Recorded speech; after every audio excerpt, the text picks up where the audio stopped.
Bien, esta conferencia se titula La historia del clima venidero porque eso es exactamente de lo que se trata. Después de haber visto todas las cosas terribles que están sucediendo en esta tierra y cómo se levantan dos bandos, dos grupos y cómo finalmente los dos grupos van a chocar y es tan obvio que un grupo está en la gran minoría que no tiene absolutamente ninguna posibilidad de lograr éxito. Y por lo tanto, lo único que se tiene es fe, la fe. Recuerden Apocalipsis 18, 1 a 4. Después de esto vi a otro ángel descender del cielo con gran poder y la tierra fue alumbrada con su gloria y clamó con potente voz diciendo: ha caído la gran Babilonia y se ha hecho habitación de demonios y guarida de todo espíritu inmundo y albergue de toda ave inmunda y aborrecible, porque todas las naciones han bebido del vino del furor de su fornicación. Y los reyes de la tierra han fornicado con ella, y los mercaderes de la tierra se han enriquecido de la potencia de sus deleites. Y oí otra voz del cielo que decía: salid de ella, pueblo mío, para que no seáis partícipes de sus pecados, ni recibáis parte de sus plagas. Apocalipsis 18, 1 a 4. Así que justo antes del fin de los eventos de este planeta, hay una llamada a que salgan de todo el sistema babilónico del cual hemos hablado en estas conferencias. Y luego vendrá el fin. Isaías 24:5 dice: y la tierra se contaminó bajo sus moradores porque traspasaron las leyes, falsearon el derecho, quebrantaron el pacto sempiterno. Eso es lo que han hecho. Hemos visto cómo lo han hecho. Vimos cómo la ley fue cambiada, cómo el catolicismo dice que está por encima de la Biblia, no le importa, vamos a cambiar la ley. Y que vendrá el choque, enfrentamiento entre los que guardan los mandamientos de Dios y los que no los guardan. Apocalipsis 22, 11 a 12, y estos capítulos que estamos viendo ahora en estas dos conferencias, vamos a estar tratando con los últimos capítulos del Apocalipsis. Pero estos capítulos estarán apoyados con muchos textos de la Biblia para mostrar un panorama completo. El que es injusto, sea injusto todavía, y el que es inmundo, sea inmundo todavía, y el que es justo, practique la justicia todavía, y el que es santo, santifíquese todavía. Y aquí yo vengo pronto, y mi galardón conmigo, para recompensar a cada uno sea su obra, según sea su obra. Por tanto, Dios está juzgando a la humanidad, y tarde o temprano sale un decreto que dice: consumado es. Hasta aquí y no más. Los que han tomado una decisión por la justicia están cubiertos, y los que han tomado la decisión por la injusticia han tomado una decisión eterna. El tiempo de prueba llega a su fin. Vamos a echar un vistazo a la tipología de Egipto, que nos dice algo de lo que va a ocurrir en el tiempo del fin. Dijo también Faraón, he aquí el pueblo de la tierra es ahora mucho, y vosotros les hacéis cesar de sus tareas. Éxodo 5:5. Este es un versículo interesante. El Faraón está reprendiendo a Moisés porque hizo que el pueblo descansara de sus cargas. Y la palabra descanso allí es la palabra Shabbat. Así que, en otras palabras, el Faraón está diciendo, usted está haciendo al pueblo que haga Shabbat de sus cargas. Lo que quiere decir, observar el sábado. Usted está haciendo que la gente guarde el sábado, y Faraón dijo, no guardarán el sábado. Trabajarán.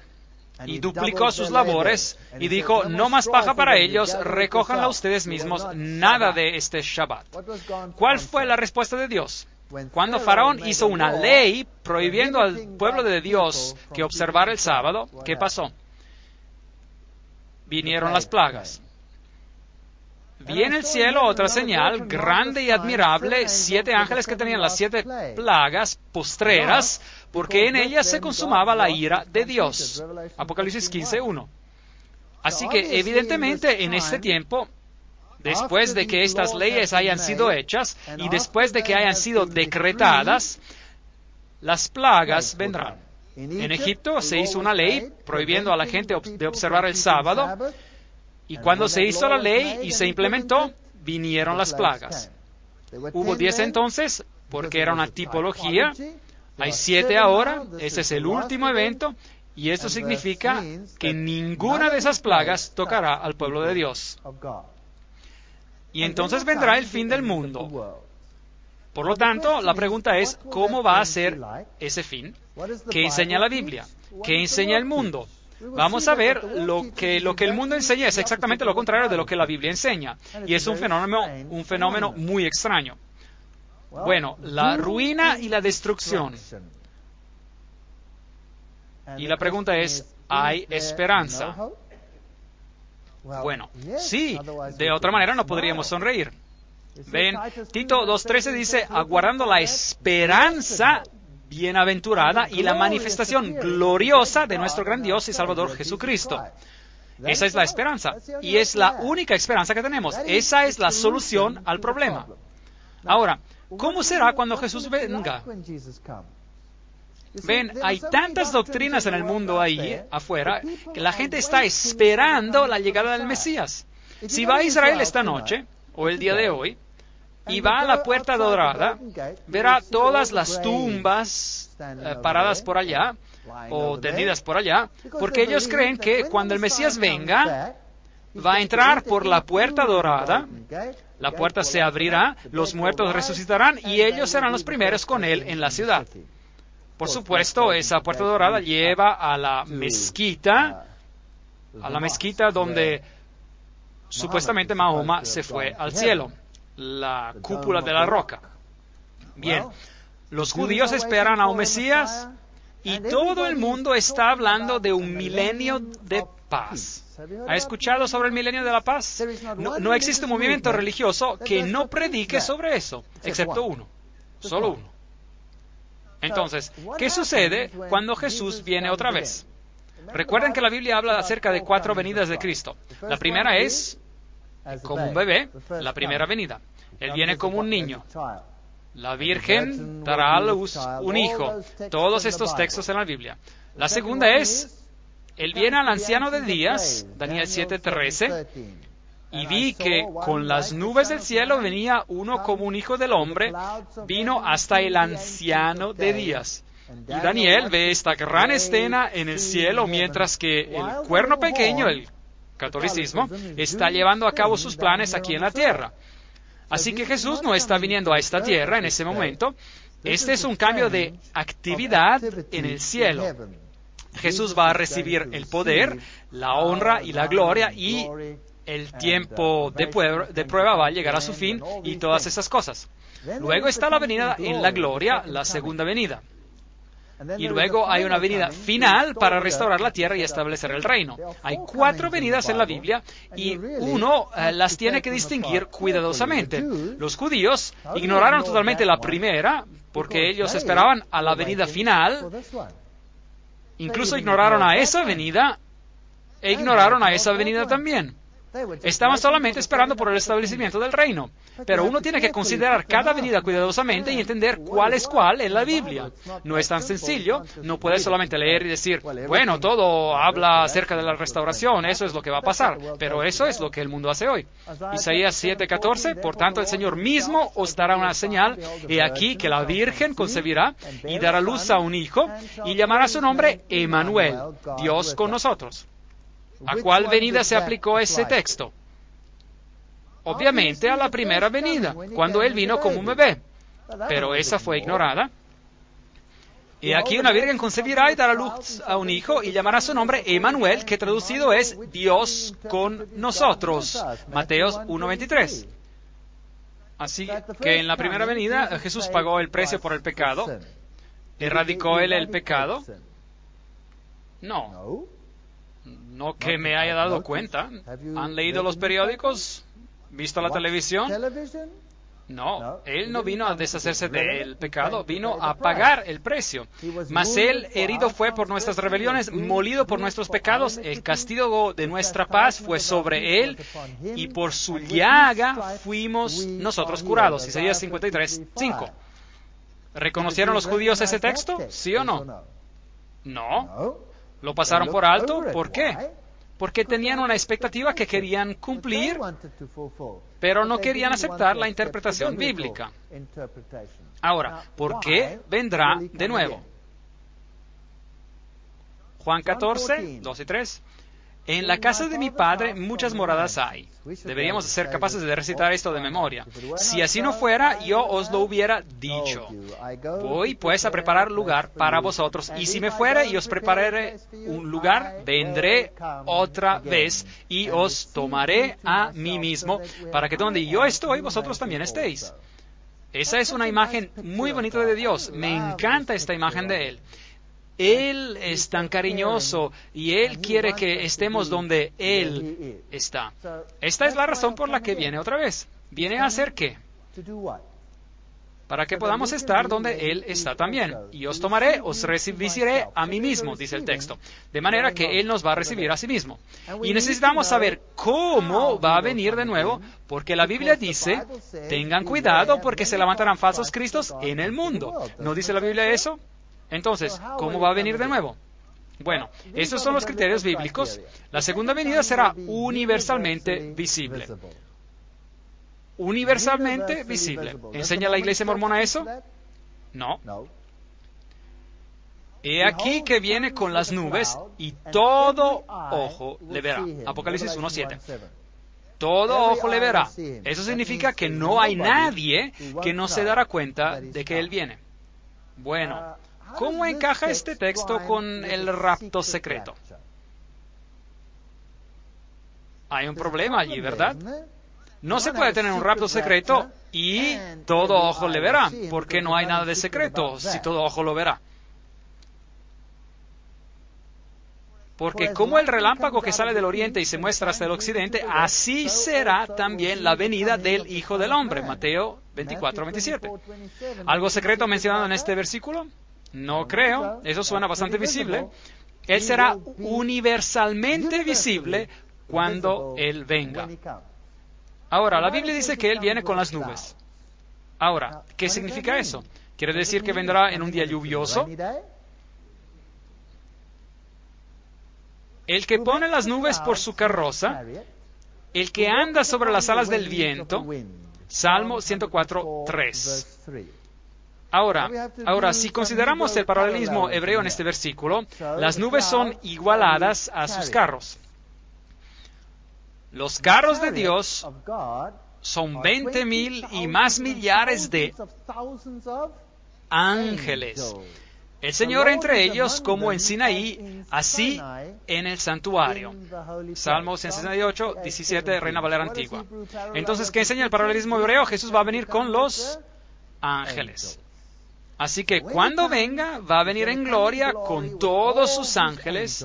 ¿Y cuántos lo verán? Todo ojo le verá. Como el relámpago brilla desde el este al oeste, así será la venida del Hijo del Hombre. Y verán al Hijo del Hombre viniendo sobre las nubes del cielo con poder y gran gloria.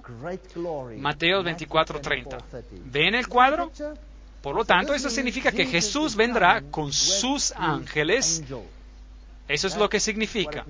Y cuando se manifiesta el Señor Jesús desde el cielo, con los ángeles de su poder. Segunda de Tesalonicenses 1:7.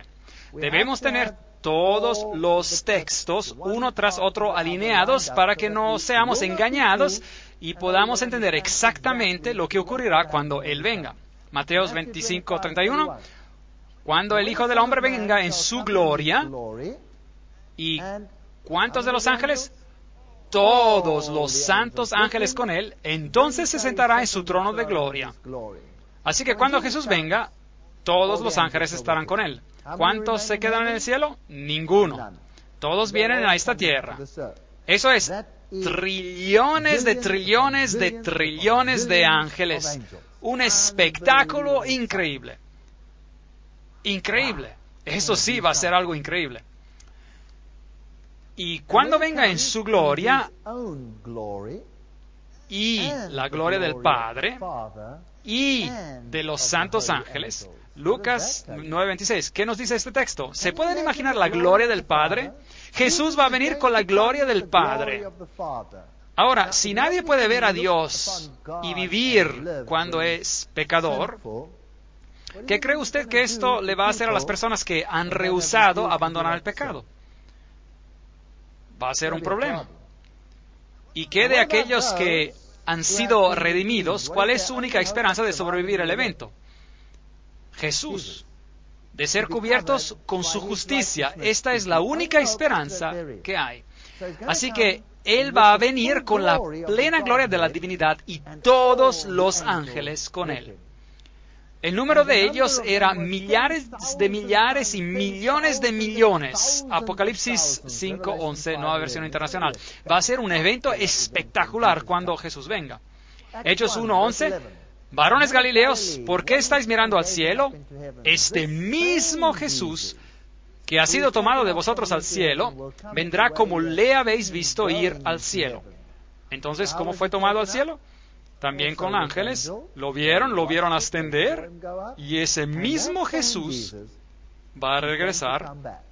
No algún fantasma, el que dijo, ven, pon aquí tu dedo y acerca tu mano y métela en mi costado y ve que soy real. Esto es un Jesús verdadero, quien viene otra vez. De manera que será universalmente visible. La segunda venida también será audible. Primera de Tesalonicenses 4:16, porque el Señor mismo con voz de mando, con voz de arcángel y con trompeta de Dios descenderá del cielo. Todos lo escucharán. A quien esté sordo, lo escuchará como quiera. Así que, para aquellos de ustedes que tengan problemas con el oído, esto lo van a escuchar. Incluso los muertos lo oirán. A los que han perdido el oído, lo van a escuchar. La segunda venida será audible y enviará a sus ángeles con gran voz de trompeta y juntarán a sus escogidos de los cuatro vientos desde un extremo del cielo hasta el otro. Mateo 24:31. Pues, ¿quién va a reunir al pueblo de Dios? ¿Hay algo secreto o silencioso en esto? No. Así que va a ser un evento muy espectacular y todos los elegidos serán reunidos desde todos los rincones de la tierra. Ahora, aquí hay un criterio muy importante. Él no va a tocar la tierra. Él no va a tocar la tierra.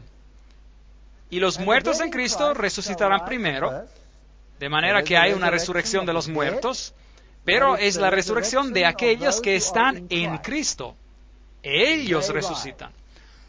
Luego, dice el texto, nosotros los que vivimos, es decir, los que están vivos y que están en Cristo en ese momento, nosotros los que vivimos seremos arrebatados juntamente con ellos. Los muertos que están en Cristo y los vivos que están en Cristo seremos arrebatados juntamente con ellos en las nubes. ¿Qué significa quién? Los ángeles que los han reunido a todos. ¿Y qué van a hacer los ángeles con ellos? Para recibir al Señor en el aire. Ese es un rapto, pero no es un rapto secreto. Es un rapto que suena muy fuerte. Y así estaremos siempre con el Señor. Primera de Tesalonicenses 4, 16, 17. Tenemos que leer los versículos cuidadosamente, de manera que cuando Jesús regrese, todo ojo lo verá, Él no tocará el suelo, enviará a sus ángeles para reunir a los elegidos, la voz de Dios resucita a los justos en Cristo, solo a ellos, y son todos reunidos. Y entonces los ángeles lo recogen y se encuentran con el Señor en el aire. Él no toca la tierra. De manera que cuando se escuche que Jesús está aquí o allí o en los aposentos, ¿qué dijo Jesús? No vayan, no se molesten, no soy yo. Mateo 24, 26, 27 dice, así que si os dijeren, mirad, está en el desierto, no salgáis. O mirad, está en los aposentos, no lo creáis. Es muy sencillo no creerlo si uno conoce la verdad, ¿correcto? Porque como el relámpago sale del oriente y se muestra hasta el occidente, así será también la venida del Hijo del Hombre. Mateo 24, 26, 27. Es muy sencillo. La Biblia no anda con rodeos. Nadie debería equivocarse sobre este asunto. Ahora, aquí está otro asunto difícil. ¿Qué tomará lugar en la segunda venida? ¿Qué es lo que el mundo enseña? Todo el mundo se convertirá, todo va a ser excelente. La Biblia no nos ha dicho nada de esto hasta ahora. La resurrección de los justos. Esa es una de las cosas que toma lugar cuando Jesús viene. Porque el Señor mismo, con voz de mando, con voz de arcángel y con trompeta de Dios, descenderá del cielo y los muertos en Cristo resucitarán primero. Primera de Tesalonicenses 4:16. Los muertos resucitan, los que están en Cristo. Apocalipsis 20, 5 a 6 nos dirá acerca de los otros. Pero los otros muertos no volvieron a vivir hasta que se cumplieron 1000 años. De manera que, ¿cuándo resucita el resto de los muertos? Obviamente 1000 años después. ¿Es eso lo que el texto dice, sí o no? Muy bien.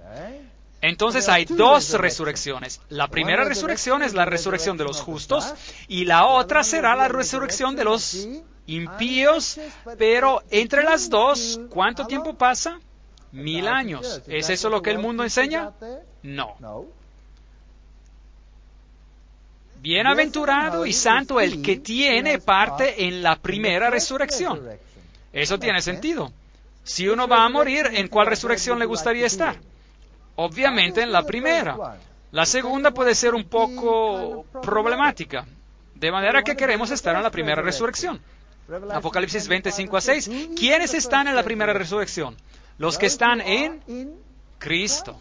Así de simple. De manera que los justos que viven, ¿qué pasa con ellos? Obviamente no son resucitados de entre los muertos. Ellos esperan el regreso de Cristo. Y nosotros podríamos ser parte de ese grupo. ¿Sabían eso ustedes? ¿Qué pasa con ellos? Bueno, 1 Corintios 15, 52 a 53, en un momento, en un abrir y cerrar de ojos, y a la final trompeta, ese es el mismo momento en que Jesús viene, porque se tocará la trompeta, y ya hablamos sobre esto, y los muertos serán resucitados incorruptibles, y nosotros seremos transformados. Porque es necesario que esto corruptible se vista de incorrupción y esto mortal se vista de inmortalidad. De manera que hay un cambio. Todo lo que es mortal desaparece. Si tiene usted empastes en los dientes, entonces tenga cuidado porque quien está alrededor de usted a lo mejor se disparan y obtendrá unos nuevos dientes. Todo será cambiado. Y nada morirá nunca más. Será fantástico. ¿Qué más ocurre? Filipenses 3, 20 a 21.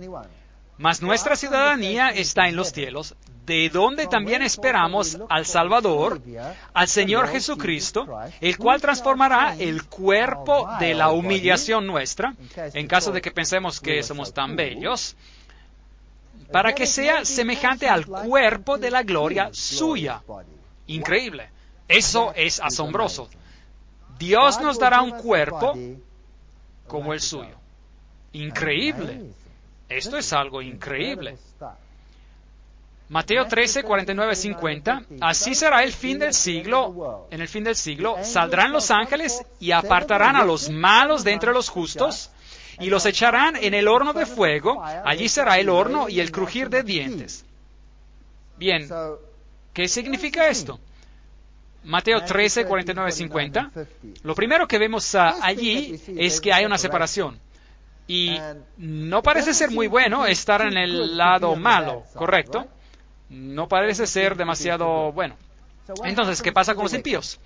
Ahora, esta es una doctrina que es muy complicada y que tenemos que desenmarañar. Se tomarán 2 conferencias para desenmarañarla, pero vamos a hacerlo todo y luego veremos lo que ocurre. Bueno, y los reyes de la tierra, y los grandes, los ricos, los capitanes, los poderosos, y todo siervo y todo libre, se escondieron en las cuevas y entre las peñas de los montes.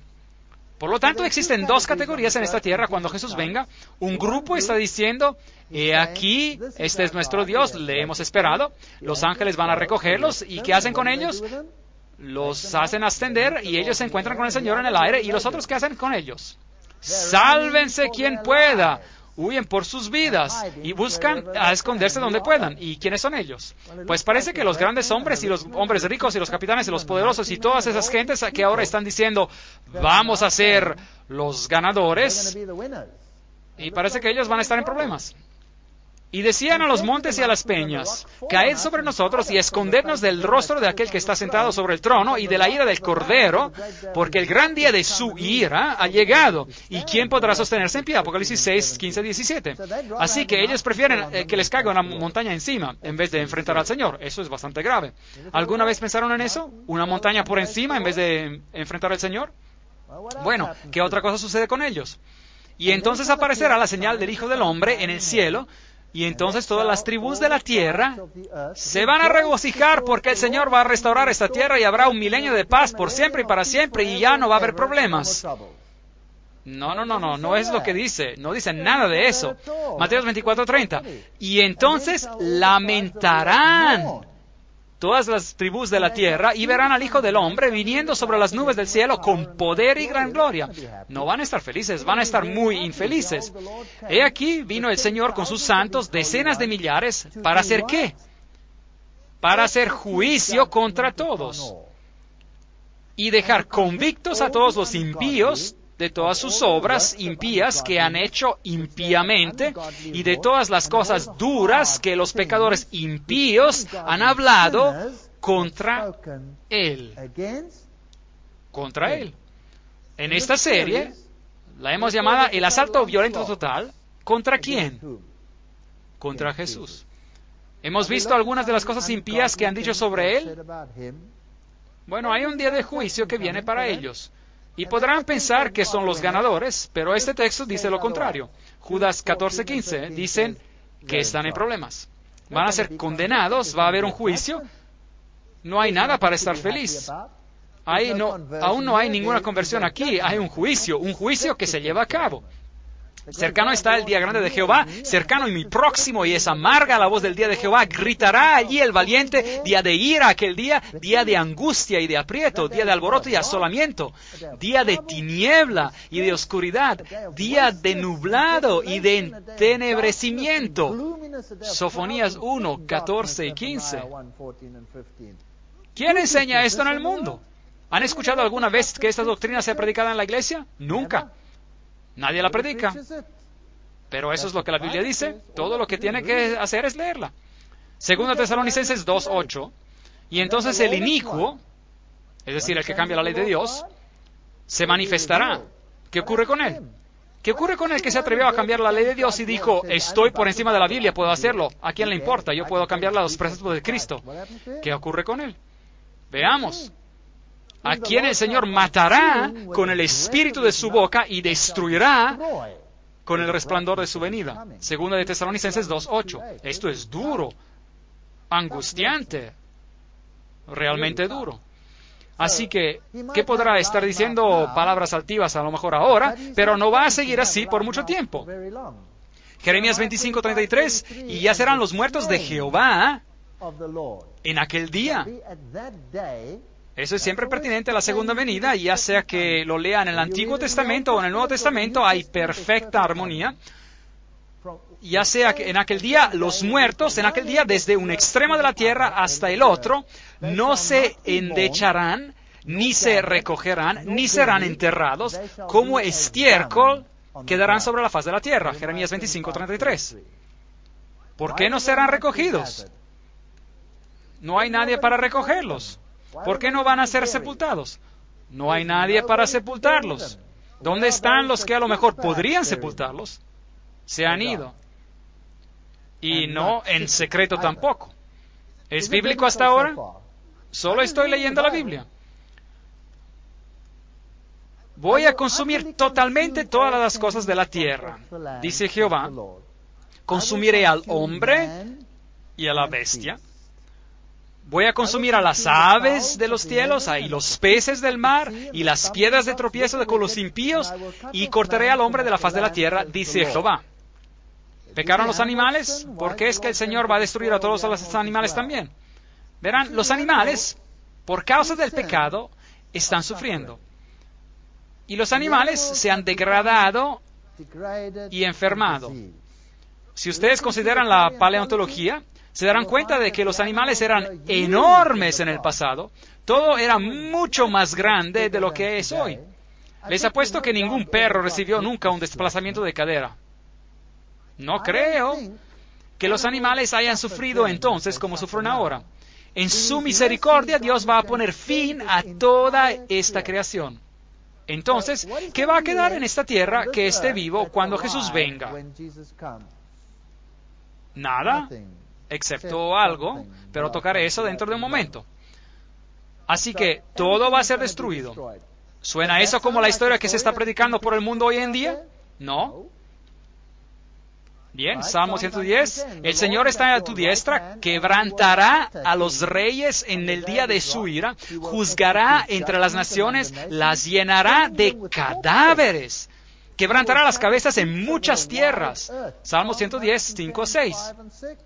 Entonces, ¿qué va a pasar a toda aquella gente que estuvo hablando de manera tan altiva en contra de él? Van a morir, van a morir. Jeremías 4, 23, 28. Miré a la tierra y he aquí que estaba asolada y vacía, y a los cielos y no había en ellos luz. Miré a los montes y he aquí que temblaban y todos los collados fueron destruidos. Miré y no había hombre. Y todas las aves del cielo se habían ido.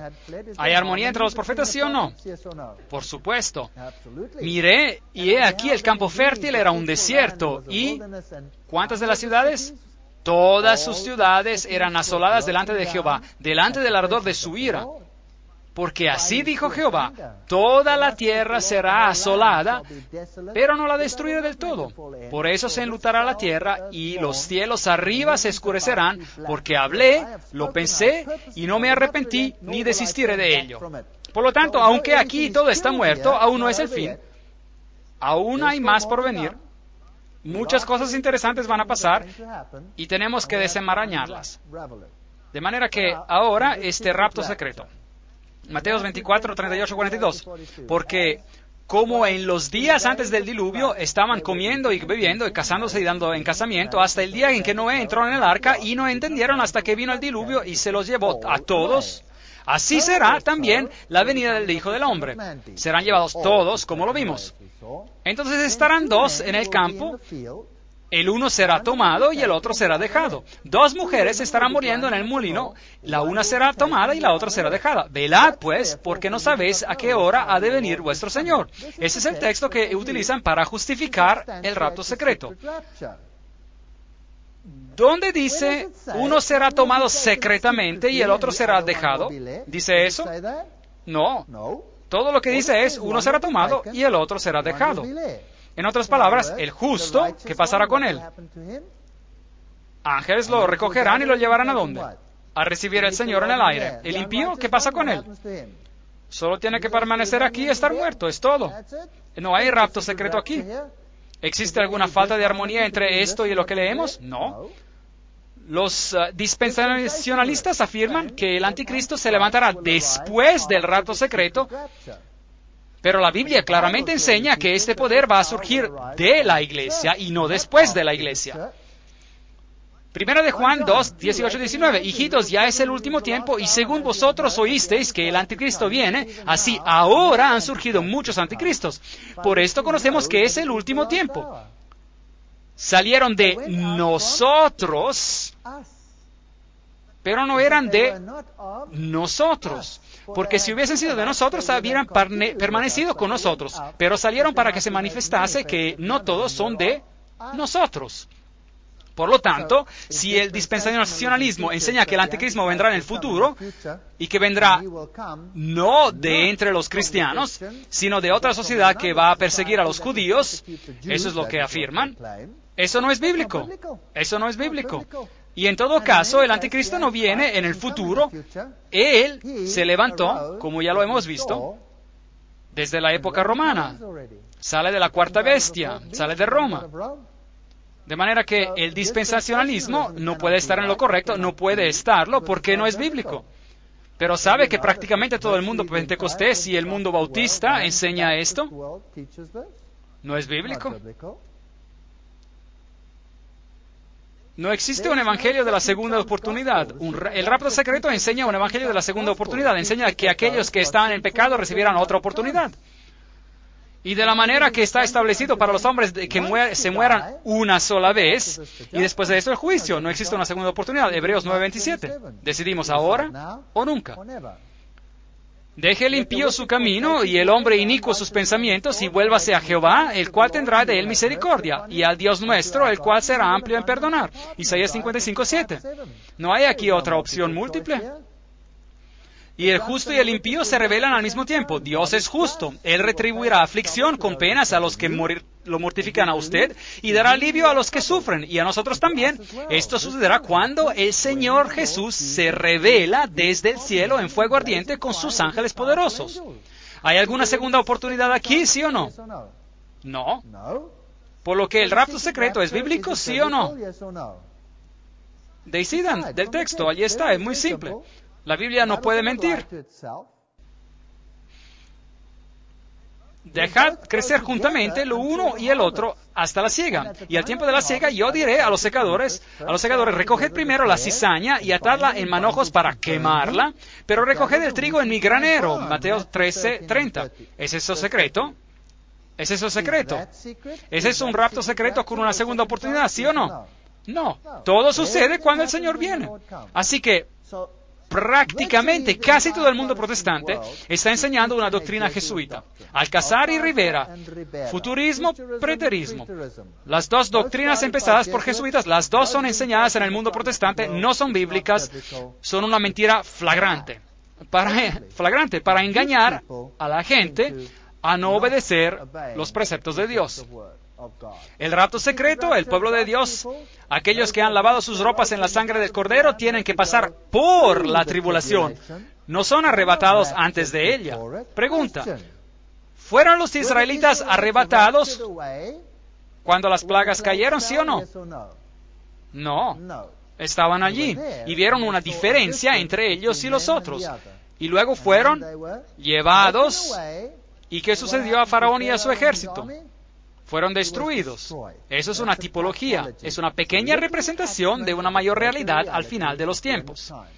Entonces uno de los ancianos habló diciéndome, estos que están vestidos de ropas blancas, ¿quiénes son y de dónde han venido? Y yo dije, Señor, tú lo sabes. Y él me dijo, estos son los que han salido de la gran tribulación y han lavado sus ropas y las han emblanquecido en la sangre del Cordero. Apocalipsis 7, 13, 14. Ellos tienen que pasar por la tribulación. No están a salvo de la tribulación. El rapto secreto o la teoría del rapto enseñan que los cristianos serán liberados de la tribulación, serán arrebatados. No es bíblico. Usted tiene que estar aquí. Y se dirá en aquel día, aquí este es nuestro Dios, le hemos esperado y nos salvará. Ese es Jehová, a quienes hemos esperado, nos gozaremos y nos alegraremos en su salvación. Isaías 25:9. Dos grupos, uno gimiendo y el otro regocijando. De manera que no hay un rapto secreto. No hay un rapto secreto. Hay una venida gloriosa del Señor y hay una destrucción de los impíos vivos. Y los impíos que hayan muerto permanecen muertos. Que en realidad no es una mala manera de decirlo, ¿correcto? Los muertos que murieron en pecado permanecen muertos. ¿Por cuánto tiempo? 1000 años. ¿Cuáles son las señales de su venida? Bien, las puede leer en Mateo 24, Marcos 13 y Lucas 21. Habrá guerra y angustia de las naciones, terremotos, como en los días de Noé.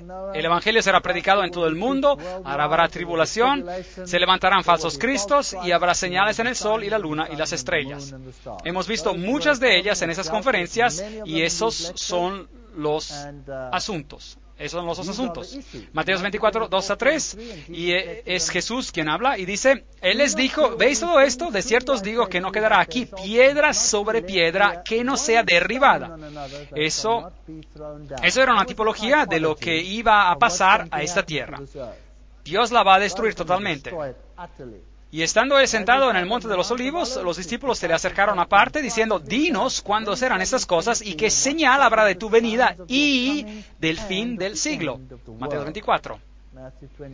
De manera que estaba el templo, esa es una réplica del templo, cuando fue destruido por Tito, comenzaron por quemarlo. Se suponía que debería de ser preservado, pero le dispararon flechas de fuego, se quemó como brea, el oro se derritió y chorreó hacia abajo y corrió de entre las piedras, y después de lo que los incendios terminaron, los soldados voltearon cada una de las piedras para recoger los metales fundidos.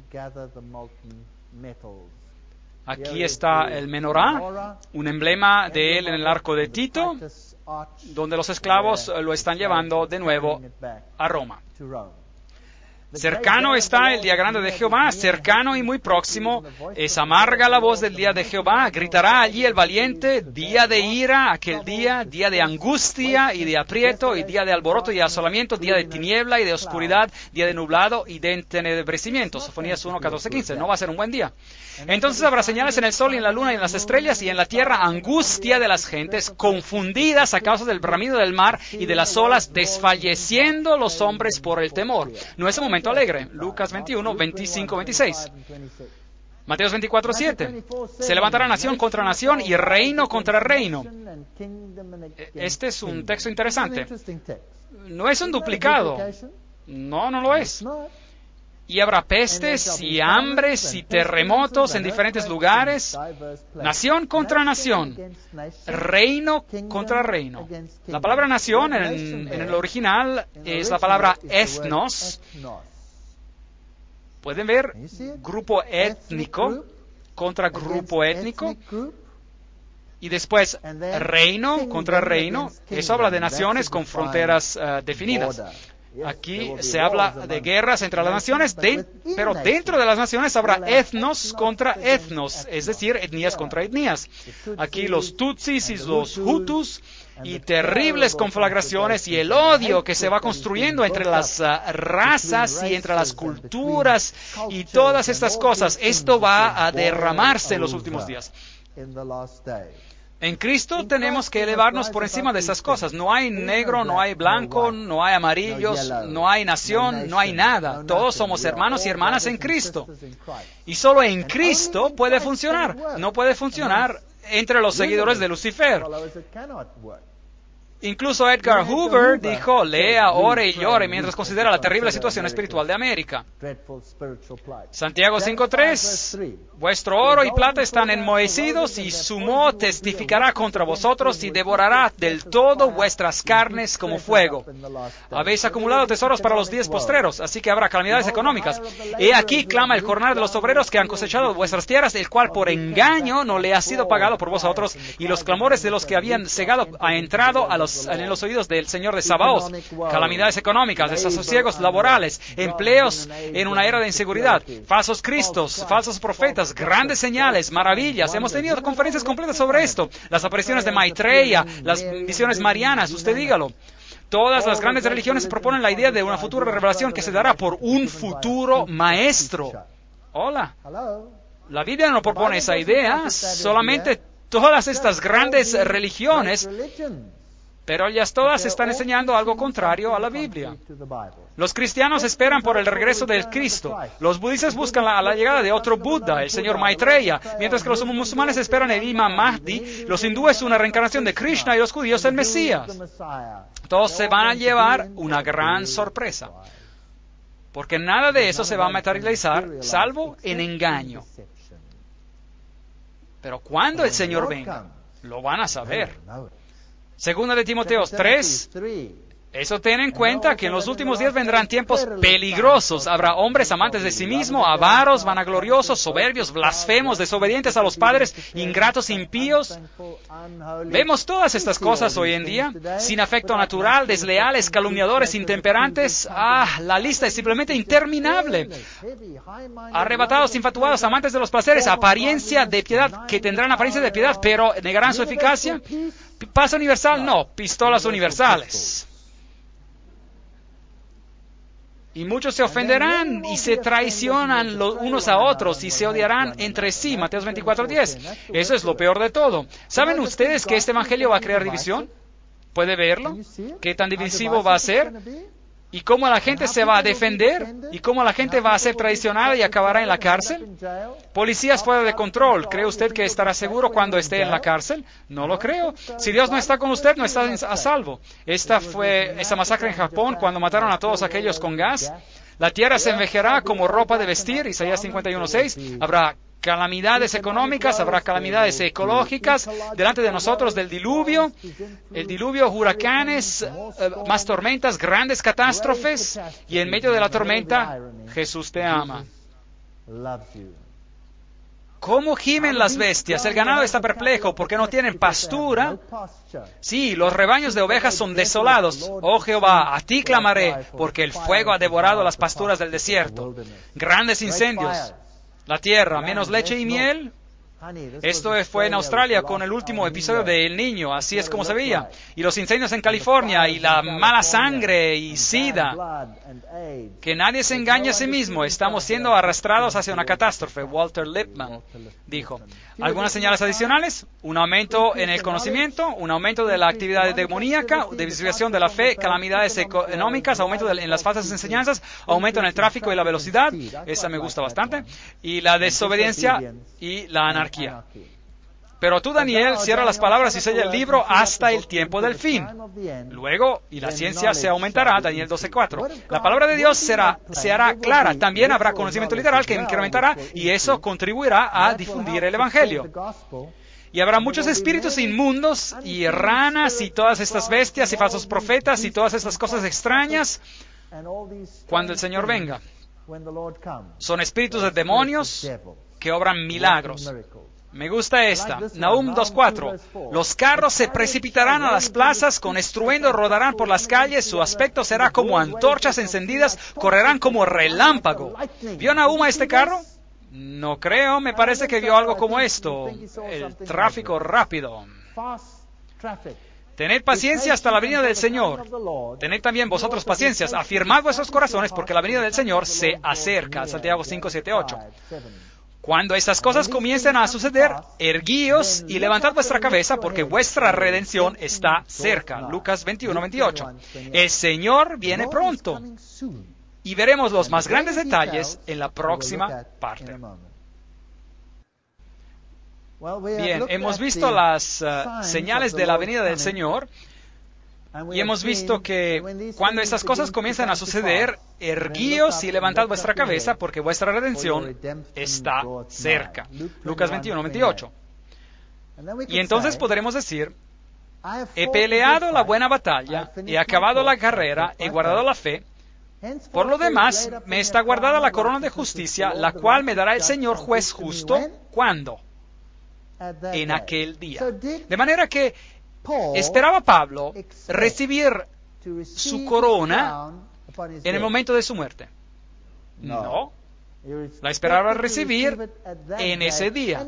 Y no solo a mí, sino también a todos los que aman su venida. Según Timoteo 4:7-8. De manera que la recompensa viene cuando el Señor viene. ¿Qué enseña el mundo? Algo totalmente diferente. Enseña que cuando uno muere, ¿qué le pasa a uno? Uno va al cielo y tiene su recompensa. Y luego tiene que regresar cuando el Señor venga y saltar de nuevo en su cuerpo. Y luego será resucitado. Y luego se presenta ante Dios. Esto es todo muy confuso, ¿verdad? ¿Tiene sentido? No tiene sentido alguno. De manera que en ese día recibe su recompensa, no antes. Y aquí vengo como ladrón. Bienaventurado el que vela y guarda sus ropas para que no ande desnudo y vean su vergüenza. Apocalipsis 16:15. De manera que algunos ni siquiera sabrán que Él viene. Porque vosotros sabéis perfectamente que el día del Señor vendrá así como ladrón en la noche. Este versículo se utiliza a menudo, usted sabe, para el rapto secreto. Que cuando digan paz y seguridad, entonces vendrá sobre ellos destrucción repentina, como los dolores a una mujer encinta, y no escaparán. Pero noten ese versículo. Mas vosotros, hermanos, no estáis en tiniebla, para que aquel día no os sorprenda como ladrón. 1 Tesalonicenses 5, 2 a 4. De manera que si usted conoce su Biblia, ¿será tomado de sorpresa, sí o no?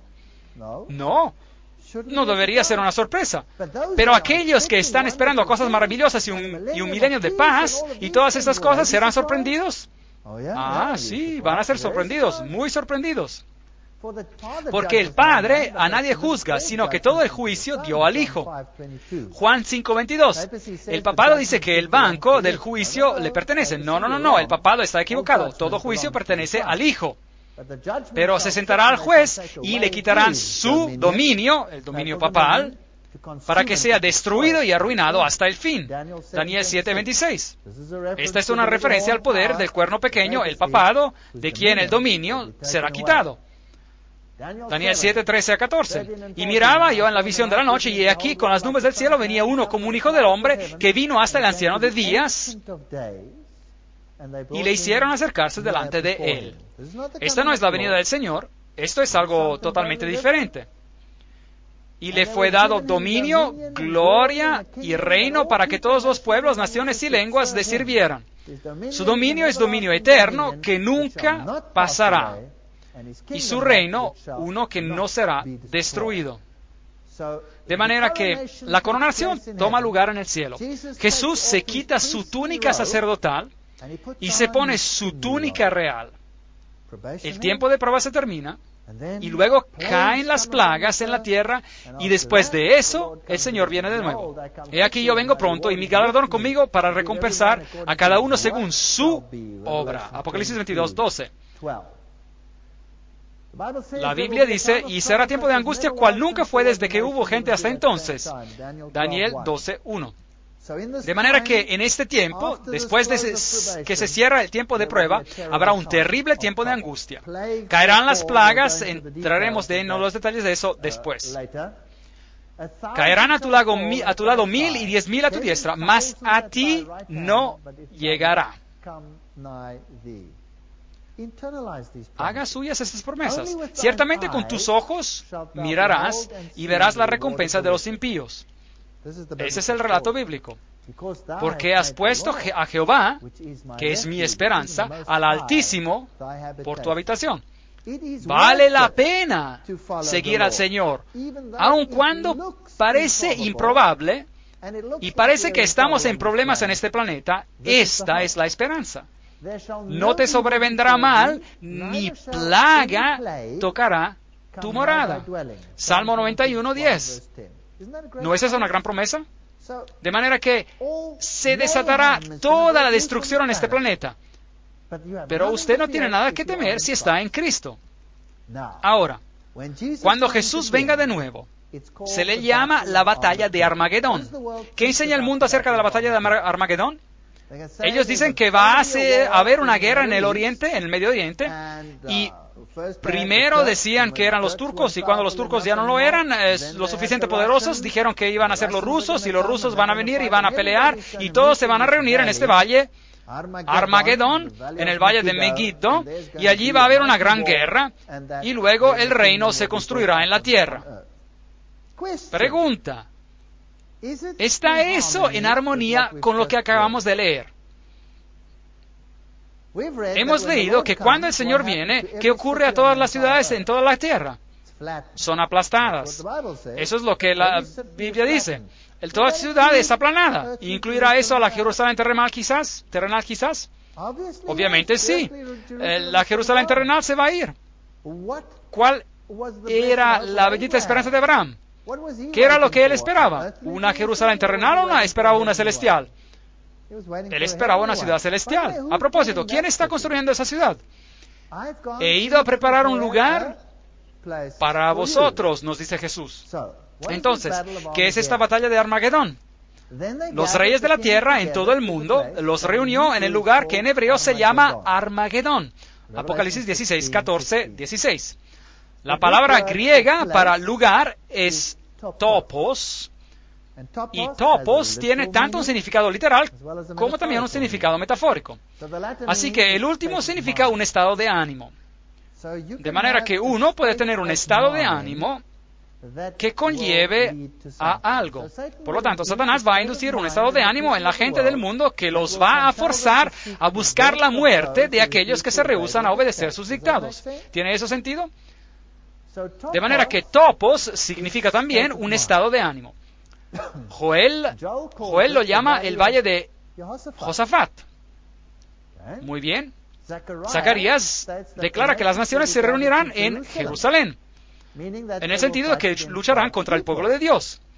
Ahora, ya sea uno o el otro, reuniré a todas las naciones y las haré descender al valle de Josafat. Joel 3:2. Porque yo reuniré a todas las naciones para combatir contra Jerusalén. Zacarías 14:2. ¿Se está contradiciendo la Biblia a sí misma? No lo creo. Ven, lo que la Biblia está diciendo aquí es describir una tipología. En el valle de Josafat, que es donde Dios intervino y luchó en favor de los hijos de Dios. Jerusalén es un tipo del pueblo de Dios.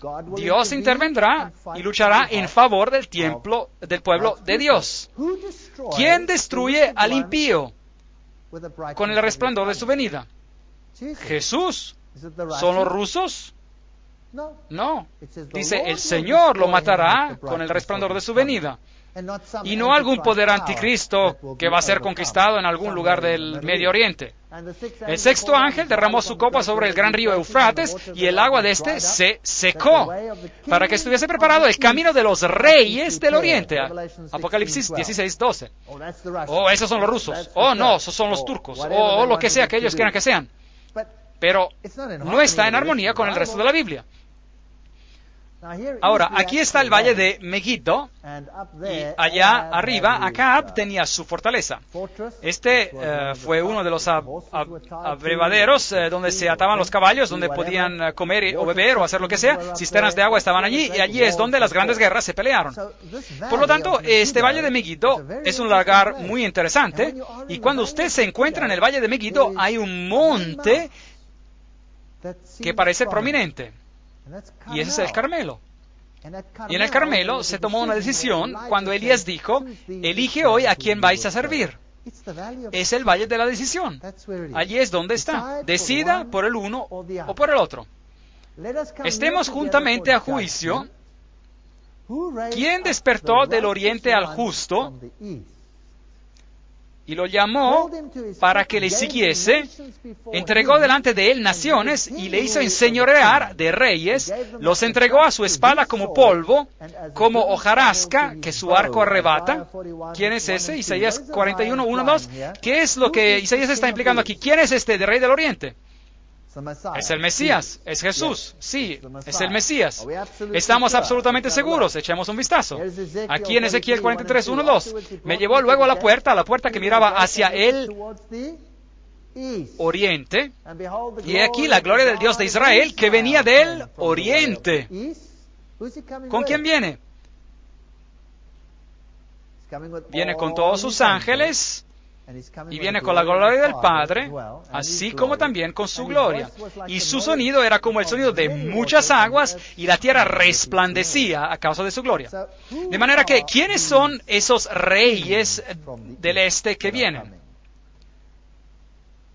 Jesús y sus ángeles. Jesús y sus ángeles. Esa es la única solución en armonía con la Biblia que se puede encontrar. Y aquí vino el Señor con sus santas decenas de millares para hacer juicio contra todos. No va a haber una Armagedón literal con todas las naciones del mundo reunidas en un valle pequeñito. No cabrían allí en primer lugar. Y dejar convictos a todos los impíos de todas sus obras impías que han hecho impíamente y de todas las cosas duras que los pecadores impíos han hablado contra él. Judas 14:15. Eso es lo que va a pasar. Estaba vestido de una ropa teñida en sangre, y su nombre es el Verbo de Dios. y ejércitos celestiales. ¿Estamos entendiendo el cuadro? ¿Qué tipo de guerra va a ser esta guerra? Va a ser una guerra celestial, una intervención celestial. Los ejércitos celestiales le seguían vestidos de lino finísimo, blanco y limpio, le seguían en caballos blancos. De manera que esta guerra es la intervención de Dios, así que el Armagedón, el monte de la decisión aquí en esta tierra, es cuando Cristo interviene a favor de su pueblo. De su boca sale una espada aguda para herir con ella a las naciones, y él las regirá con vara de hierro, y él pisa el lagar del vino del furor y de la ira del Dios Todopoderoso. Apocalipsis 19, 13, 15. Destrucción. Y la gran ciudad, ¿qué ciudad es esta? Babilonia. Se trata de la Babilonia espiritual. Todos ellos se reúnen. Fue dividida en 3 partes. Entonces, ¿qué le va a pasar a Babilonia? Cuando ven que la suerte está echada, esta alianza entre los poderes del dragón y los poderes de la bestia y los poderes del falso profeta, ¿qué va a pasar con eso? Se va a desmoronar, se va a desintegrar. Y las ciudades de las naciones cayeron. Y la gran Babilonia vino en memoria delante de Dios para darle el cáliz del vino del ardor de su ira. Toda esta alianza, esa confederación de secreto y mentiras, va a ser expuesta por lo que es y se va a desintegrar. Entonces hubo relámpagos y voces y truenos y un gran temblor de tierra y un terremoto tan grande cual no lo hubo jamás desde que los hombres han estado sobre la tierra. Apocalipsis 16, 18. Por lo tanto, la alfombra va a ser retirada de debajo de cada ciudad y ¡boom! Y las ciudades de las naciones cayeron. Y toda isla huyó. Eso es interesante. Y los montes no fueron hallados. Así que las montañas van a derrumbarse. Este terremoto va a hacer algo. Y las islas van a desaparecer. 2 posibilidades. Ya sea que las islas se van glu, glu, glu, glu, glu, glu.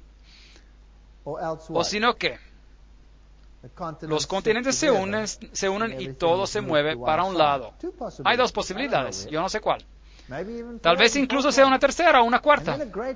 Y luego un enorme granizo. Esa es la 7ª plaga. Como el peso de un talento, eso es como así bloques grandes de hielo, cayó del cielo sobre los hombres, y los hombres blasfemaron contra Dios por la plaga del granizo, porque su plaga fue sobremanera grande. Apocalipsis 16, 19 a 21. No honran a Dios, porque esas personas que son afectadas por esa plaga final no lo reconocen, así que lo blasfeman. ¿Has entrado tú en los tesoros de la nieve? ¿O has visto los tesoros del granizo que tengo reservados para el tiempo de angustia, para el día de la guerra y de la batalla? Job 38, 22 a 23. Armagedón es una guerra librada por Dios usando terremoto y granizo para destruir a aquellos que quieren destruir al pueblo de Dios. Apocalipsis 6, 17.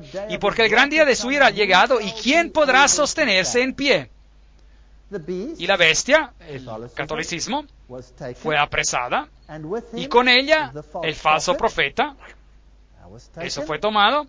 Los 2 fueron lanzados vivos dentro de un lago de fuego que arde con azufre.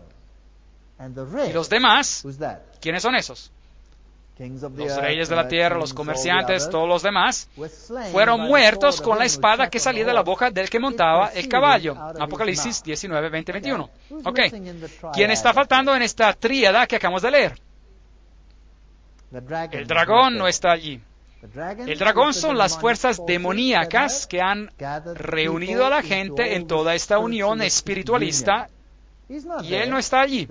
La bestia, el catolicismo, y el protestantismo apóstata caído, que entraron en la alianza, y todas las fuerzas babilónicas son destruidas, pero las fuerzas demoníacas quedan. Ciertamente, Señor Dios Todopoderoso, tus juicios son verdaderos y justos. Apocalipsis 16, 7. Pero los muertos, ¿recuerdan? No volvieron a vivir hasta que se cumplieron 1000 años. Esta es la primera resurrección, Apocalipsis 25. A propósito, esto parece un poco extraño. Esta es la primera resurrección. Debes de recordar que el Apocalipsis está escrito como un quiasmo y estamos leyendo de atrás para adelante, de manera que las ideas son atrás para adelante. El resto de los muertos no están vivos, pero bienaventurados y santos son aquellos que han tenido parte en la primera resurrección. La descripción se invierte. Por lo tanto, los impíos vivos mueren y los impíos muertos siguen muertos por 1000 años y los muertos en Cristo resucitarán primero, luego nosotros, los que vivimos, los que hayamos quedado, seremos arrebatados juntamente con ellos en las nubes para recibir al Señor en el aire, y así estaremos siempre con el Señor. Primera de Tesalonicenses 4, 16, 17. Así que los justos van al cielo, los justos muertos, los justos vivos, trasladados al mismo tiempo, se van para arriba, y el resto es muerto. Por lo tanto, los justos muertos, junto con los justos vivos, son trasladados a encontrar al Señor en el aire. ¿Es eso bíblico? Muy bien. Y allí pasan su tiempo futuro con Dios. ¿Qué es lo que van a hacer? Bueno, tenemos que verlo. Y se dirá en aquel día, he aquí, este es nuestro Dios, le hemos esperado, y Él nos salvará. Ese es Jehová, a quien hemos esperado. Nos gozaremos y nos alegraremos en su salvación. Isaías 25:9. O bien usted pertenece al grupo que se regocija, o pertenece al grupo que llora y se lamenta. Segunda de Timoteo 1:12. Yo sé a quien he creído, y estoy seguro que es poderoso para guardar mi depósito ¿para qué? Para aquel día. ¿De qué día están hablando siempre? De la venida de Cristo. No hay tal cosa que cuando uno muere se va al cielo. O cuando uno muere va al infierno. Cuando muere, uno está en su sepultura, y cuando viene resucitado, uno hace parte o de la resurrección de vida o de la resurrección de muerte. Una de las dos. Ahora, vamos a continuar con este relato y vamos a ver el panorama más grande de lo que va a pasar durante el milenio. ¿Cuál es esta historia sobre el infierno? Vamos a tratar de eso en gran detalle. ¿Existe? ¿No existe? Y luego vamos a ver lo que va a pasar en la reconstrucción final del reino de Dios.